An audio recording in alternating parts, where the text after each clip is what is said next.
प्रदेश में लंपी रोग के मामले दिन प्रतिदिन बढ़ते जा रहे हैं और इसकी चपेट में सबसे ज्यादा दुधारू पशु आ रहे हैं।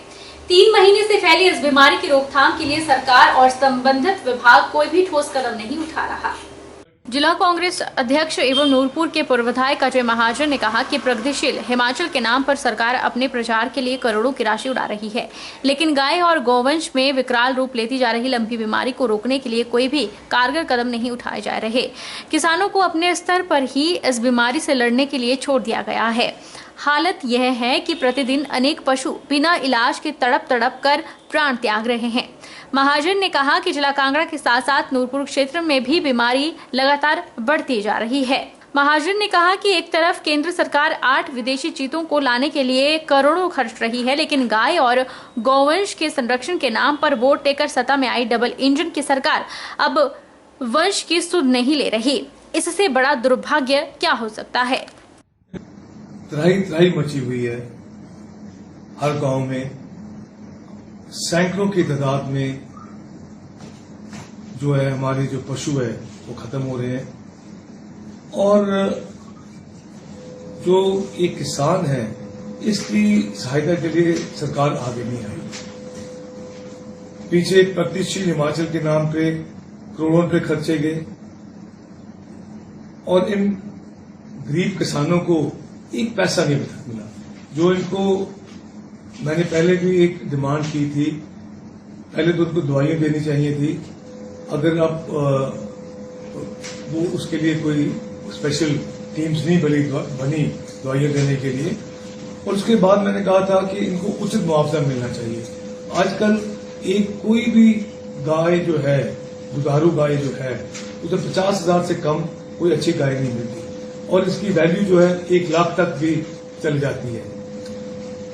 इतनी गायें जो है खत्म होगी पर अभी तक इनको पैसा मुआवजा नहीं मिला। शारांश गर्ग फाउंडेशन के राष्ट्रीय अध्यक्ष कृष्णपाल गर्ग और उनकी टीम ने लंपी वायरस से ग्रसित और घायल गौवंश का उपचार किया। उसके बाद उन्हें गौशाला में भेजा गया। उन्होंने कहा कि गौवंश को मेडिकल सुविधा नहीं मिल पा रही है। अगर प्रदेश सरकार अब भी नहीं जागी तो इसके परिणाम गंभीर हो सकते हैं।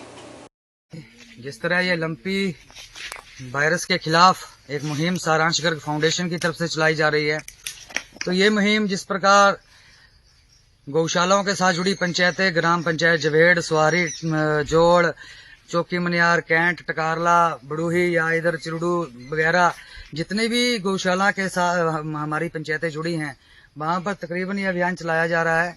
लंपी से ग्रसित जो बेसहारा गौवंश है उनका उपचार करवाने, वेटरनरी टीम के सहयोग से उपचार करवाने के बाद उन्हें गौशाला में आश्रय दिया जाएगा। और प्रशासन से भी बात की जा रही है कि अगर हमें कहीं एक सेपरेट जो बीमारी से ग्रसित गौवंश है उन्हें अगर कहीं एक अलग जगह दे दी जाए उनके उपचार के लिए, और एक परमानेंट डॉक्टर जो है हमें दे दिए जाएं ताकि इन्हें इस बीमारी से गौवंश को बचाया जा सके। सोलन शहर में बिना नोटिफिकेशन के वीरवार को बिजली विभाग द्वारा बिजली कट लगाया गया, जिस कारण लोगों को काफी असुविधाओं का सामना करना पड़ा। वहीं बिजली कट होने से आम आदमी परेशान दिखाई दिया तो दुकानदारों पर भी इसका असर देखने को मिला। बिना नोटिफिकेशन सोलन शहर में बिजली के कट लग रहे हैं। तहसील कार्यालय में अपना काम करवाने के लिए आए लोग भी बिजली कट होने से परेशान दिखाई दिए। तहसील में आए शिवदत्त शर्मा ने बताया कि वह तहसील में अपना काम करवाने के लिए आए थे, लेकिन बिना नोटिफिकेशन बिजली का कट लगाया गया है, जिस कारण कोई भी कार्य तहसील कार्यालय में नहीं हो पा रहा है। उन्होंने कहा कि लोग काफी दूर दराज से अपना काम करवाने के लिए जिला मुख्यालय के दफ्तरों में आते हैं, लेकिन अघोषित बिजली कट के कारण उन्हें परेशान होना पड़ा है। वहीं शहर के दुकानदार ने बताया कि बिना नोटिफिकेशन के कट लगा दिया गया है, इस कारण उनका काम पूरी तरह से ठप हो चुका है। लाइट न होने के कारण हर प्रकार के काम आजकल रुक गए हैं, क्योंकि सारे काम कंप्यूटर से हो रहे हैं। लाइट के बगैर कंप्यूटर नहीं चल रहा है। तो बिजली बोर्ड वालों को पहले तो ये अधिसूचना जारी कर देते थे, इतला होती थी कि फलाने दिन लाइट नहीं होगी, शहर में इस साइड में कटे, उस साइड में कटे, या फलाने कार्यालय में कट होगा। लेकिन बीच में ही एक अचानक की लाइट बंद कर देते हैं तो लोग कई किलोमीटरों से आते हैं, बहुत इंटीरियर से लोग आते हैं और उनको ज़्यादा दिक्कतें आ रही है। क्योंकि आज एक छोटा था हिमाचली सर्टिफिकेट भी निकालना है वो भी कंप्यूटर से होगा, सारा काम कंप्यूटर से हो रहा है। और सरकार को भी ये चाहिए, प्रशासन को ये चाहिए कि जैसे ही ये तहसील है, हमारा लघु सचिवालय है, यहाँ पर जनरेटरों के प्रबंध करने चाहिए सरकार को, क्योंकि बिजली कभी भी इफेक्टिव हो सकती है। जनरेटरों के प्रबंध करने चाहिए सरकार को।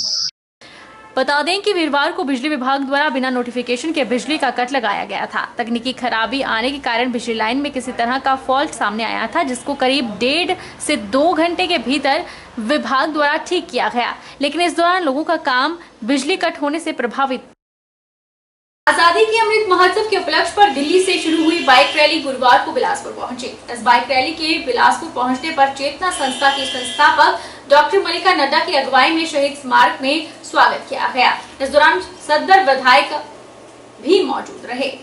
बाइक रैली में शामिल समाजसेवी हरीश नड्डा ने कहा कि प्रधानमंत्री के आह्वान पर देश आजादी का अमृत महोत्सव मना रहा है, जिसके तहत विभिन्न कार्यक्रम आयोजित किए जा रहे हैं। वहीं बाइक रैली भी एकजुटता का संदेश दे रही है। उन्होंने कहा कि देश भर में यह बाइक रैली गुजरेगी। 9 सितंबर को गृह मंत्री ने दिल्ली से इस रैली को हरी झंडी दिखाकर रवाना किया। दिल्ली से चंडीगढ़, अमृतसर, जम्मू, श्रीनगर, कारगिल, लेह, जिस्पा होते हुए हिमाचल पहुंची है। यह रैली देश भर के विभिन्न राज्यों में होकर गुजरेगी। 25 नवंबर को राष्ट्रपति भवन में इस रैली का समापन होगा। प्रधानमंत्री जी के आह्वान में जब पूरा भारत आज़ादी का अमृत महोत्सव मना रहा है, तो उसी दिशा को आगे ले जाते हुए एक फ्रीडम राइड की रचना की गई, जिसमें ये राइड पूरे भारत से गुजरेगी, 34 यूनियन टेरिटरीज और स्टेट से गुजरेगी। ये राइड 9 तारीख को आदरणीय गृह मंत्री जी ने फ्लैग ऑफ करी थी दिल्ली से चंडीगढ़, चंडीगढ़ से अमृतसर, अमृतसर से जम्मू, जम्मू से श्रीनगर, कारगिल, लेह, सियाचिन, जिस्पा होते हुए अब ये हिमाचल में आई है। मैं लेह से लेके, सियाचिन से लेके शिमला तक इनके साथ रहूंगा, लेकिन ये पूरे भारत का भ्रमण करके 25 नवंबर को राष्ट्रपति भवन में इसका समापन होगा। ये प्रधानमंत्री का जो सपना है भारत को एकजुट करने का, उसमें एक प्रयास है, जिसमें बाइकर्स हैं, जिसमें हमारे एक्स सर्विसमैन भी हैं, महिलाएं भी हैं, बुजुर्ग भी हैं। हिमाचल प्रदेश में कुछ दिनों के बाद विधानसभा चुनाव होने वाले हैं, जिसको लेकर प्रशासन ने तैयारियां मुकम्मल कर ली हैं। हालांकि चुनाव आचार संहिता के दौरान हथियारों को थानों में जमा करवाने के निर्देश जिला प्रशासन ने लोगों को देने का फैसला लिया है। चंबा जिला में 6400 के करीब अलग अलग तरह के लाइसेंस वाले हथियार लोगों को दिए गए हैं, जिनका डाटा जिला प्रशासन के पास मौजूद है। ऐसे में उन सभी लाइसेंसधारी हथियार रखने वाले लोगों से कहा गया है कि वह समय रहते अपने अपने हथियार जमा करवा दे, ताकि चुनावों में किसी तरह की कोई दिक्कत न हो। और जो लोग नहीं जमा करवाएंगे उनके लाइसेंस भी जिला प्रशासन रद्द करवा सकता है। अतिरिक्त जिला दंडाधिकारी अमित मेहरा ने बताया कि चुनाव कुछ दिनों में शुरू होने वाले हैं और उसको लेकर आचार संहिता भी लग जाएगी। उससे पहले चंबा जिला में लाइसेंसधारी हथियार रखने वाले लोग अपने अपने हथियार समय रहते अपने नजदीकी थानों में जमा करवा दे। देखिए, लगभग 6400 के आसपास जो लाइसेंसेस इशू किए गए हैं, और इसमें सभी से आग्रह केवल इतना है कि समय से इस जो वेपन्स हैं उनको डिपॉजिट करवा दें। पिछली बार भी ऐसा देखने में आया कि काफ़ी लोगों ने वो डिपॉजिट नहीं करवाए, तो उससे मैं लोगों से भी आग्रह करना चाहूँगा कि इस बार भी हमने सभी को नोटिस जारी किए थे, क्योंकि आपने इलेक्शन के समय वेपन जमा नहीं करवाए हैं तो आपको उत्तर देना होगा कि क्यों ना आपका लाइसेंस रद्द किया जाए।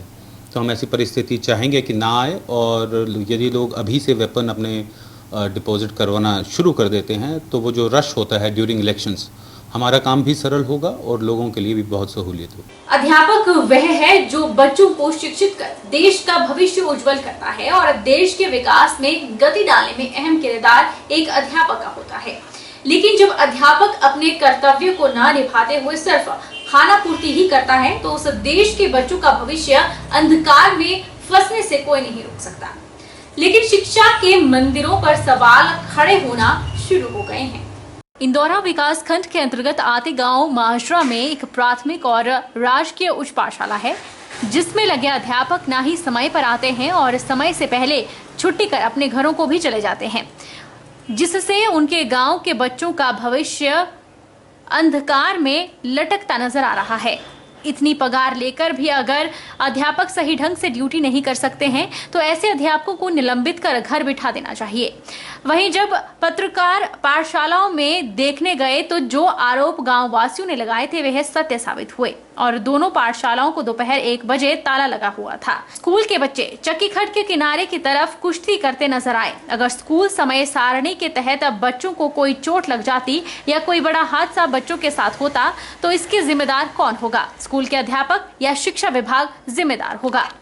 ऐसा है ना कि रास्ता जो आर्मी का है ना वो 1 बजे बंद हो जाता है, 1 बजे खुलता है, बंद हो जाता है 2 बजे। इसलिए फिर उनका टाइम भी ना तो 2 बजे बाद फिर खुलेगा 5 से 7, फिर कैसे जाएगा टीचर?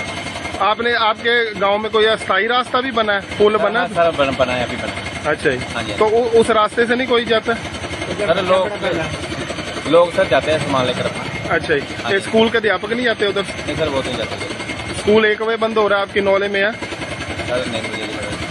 अच्छा जी। ये स्कूल कितने बजे बंद होता है? जी हाँ जी। ये होता है 1:30 बजे होता है। अच्छा 1:30 बजे होता है। ऐसे स्कूल 3 बजे तक करे ड्यूटी? हाँ जी, पर क्यों गेट होता ना, हाँ जी। फिर गेट बंद हो जाता है, 1 बजे खुलता ना, फिर 1 बजे 2 बजे तक टपाते हैं, फिर उसको उसके बाद कितने बजे का टाइम है गेट का शाम को? शाम को इधर 3 बजे है ना, फिर 3 बजे गेट नहीं खुलता ना। फिर गेट कितने बजे खुलता है शाम को? शाम को 5 बजे। अच्छा। और ये रोज टीचर 1 बजे चले जाते हैं यहाँ से? हाँ जी हाँ जी। यहाँ के टीचर का नाम क्या है जो यहाँ के हेडमास्टर है? सर वो मदन सर। अच्छा, वो रोज इतने बजे चले जाते हैं हाँ यहाँ जी से? हाँ जी। वक्त तो चला है छोटी से ब्रेक का। ब्रेक के उस पार फौरन लौटेंगे, आप बने रहिए हमारे साथ।